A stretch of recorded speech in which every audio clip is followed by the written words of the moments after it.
ഇടുക്കിയിലെ മലയോര ഹൈവേയുടെ ഭാഗമായ കുട്ടിക്കാനം കട്ടപ്പന പാതയുടെ പൂർത്തീകരണത്തിന്റെ പ്രചാരണാർത്ഥം കിഫ്ബിയുടെ നേതൃത്വത്തിൽ ബോളിവുഡ് താരവും ദീർഘദൂര ഓട്ടക്കാരനുമായ മിലിന്ദ് സോമൻ നയിച്ച ഹിൽ ഹൈവേ റൺ ഇടുക്കിയിൽ നടന്നു.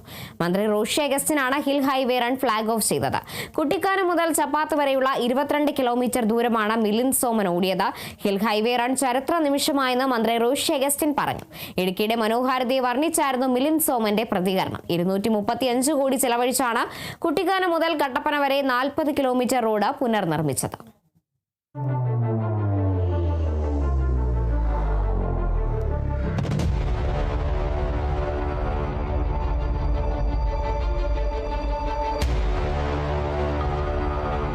കുട്ടിക്കാനം മുതൽ കട്ടപ്പന വരെയുള്ള മലയോര ഹൈവേയുടെ പൂർത്തീകരണത്തിന്റെ ഭാഗമായി കിഫ്ബിയുടെ നേതൃത്വത്തിലാണ് ബോളിവുഡ് താരവും ദീർഘദൂര ഓട്ടക്കാരനുമായ മിലിന്ദ് സോമൻ മലയോര ഹൈവേയിലൂടെ ഓടിയത്. രാവിലെ 7-ന് മന്ത്രി റോഷി അഗസ്റ്റിനാണ് കൂട്ടയോട്ടം ഫ്ളാഗ് ഓഫ് ചെയ്തത്. കുട്ടിക്കാനം മുതൽ ചപ്പാത്ത് വരെയുള്ള 22 കിലോമീറ്റർ ദൂരമാണ് മിലിന്ദ് സോമൻ ഓടിയത്. ഓട്ടം ചപ്പാത്തിൽ സമാപിച്ചു.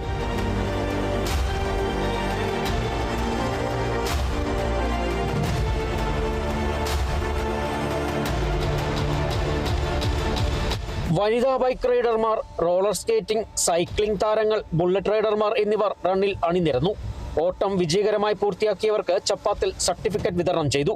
പദ്ധതിയുടെ ഉദ്ഘാടനം മന്ത്രി PA മുഹമ്മദ് റിയാസ് ഓൺലൈനായി നിർവഹിച്ചു. മലയോര തുരങ്കപാതയുടെ പ്രഖ്യാപനം മന്ത്രി KN ബാലഗോപാൽ നടത്തി. മനോഹരമായ ഹൈവേ ആണെന്നും ഓട്ടം നന്നായി ആസ്വദിച്ചുവെന്നും മിലിന്ദ് സോമൻ പറഞ്ഞു. പ്രകൃതി ഭംഗിയുള്ള സ്ഥലമാണ് ഇടുക്കി. രാജ്യത്തെ എല്ലാ മാരത്തോൺ ഓട്ടക്കാരും ഇടുക്കി ഹൈവേയിൽ ഓടാമെത്തണമെന്നും മിലിന്ദ് സോമൻ പറഞ്ഞു.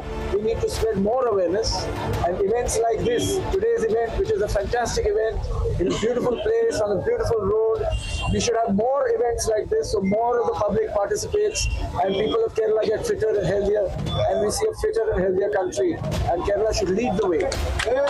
Thank you very much for having me here. Milind സോമന്റെ പങ്കാളിത്തത്തോടെ ഹിൽവേ റൺ ലോകശ്രദ്ധ ആകർഷിച്ചുവെന്നും ലോക നിലവാരത്തിലുള്ള പാതയാണ് മലയോര ഹൈവേ എന്നും മന്ത്രി റോഷി അഗസ്റ്റിൻ പറഞ്ഞു. ലോകശ്രദ്ധ ആകർഷിക്കാൻ കഴിയത്തക്ക വിധത്തിൽ അവസരം ഉണ്ടായി എന്നുള്ളതാണ് പ്രധാനപ്പെട്ട കാര്യം. ടൂറിസം രംഗത്ത് അനന്തമായ സാധ്യതകൾ, തേയിലത്തോട്ടങ്ങളുടെ ഇടയിലൂടെ മഞ്ഞു വീട് കിടക്കുന്ന അനുഗ്രഹീതമായ ഈ പ്രകൃതിയിലൂടെ കടന്നു പോരുന്ന ടൂറിസ്റ്റുകൾക്ക് അനുഗ്രഹദായകമായ നല്ല വഴി വന്നതോടുകൂടി വലിയ രീതിയിലുള്ള മാറ്റങ്ങളുണ്ടായി. ഈ ബഡ്ജറ്റിലൂടെയും കട്ടപ്പന, കാഞ്ചിയാറ് ഉൾപ്പെടുന്ന പ്രദേശത്തെ രൂപപ്പെടുത്തിക്കൊണ്ടുള്ള ടൂറിസം പദ്ധതിക്ക് വേണ്ടി 20 കോടി രൂപ മാറ്റിവെച്ചു. ഭാവിയിലേക്ക് കാണാൻ പോകുന്ന കട്ടപ്പന തേനി തുരങ്ക പാത ഈ നാടിന്റെ ഏറ്റവും വലിയ വികസന സ്വപ്നമായി ഭാവിയിലേക്ക് നമ്മൾ കാത്തിരിക്കുന്നു. ആധുനിക നിലവാരത്തിൽ നിർമ്മാണം പൂർത്തീകരിച്ച മലയോര ഹൈവേ ലോകശ്രദ്ധയിലെത്തിക്കുക എന്നതും നിരവധി വിനോദസഞ്ചാരികൾ ഉൾപ്പെടെ ഇവിടേക്ക് ആകർഷിക്കുവാനും പദ്ധതിയുണ്ട്. Bineesh Antony, Kerala vision news, Idukki.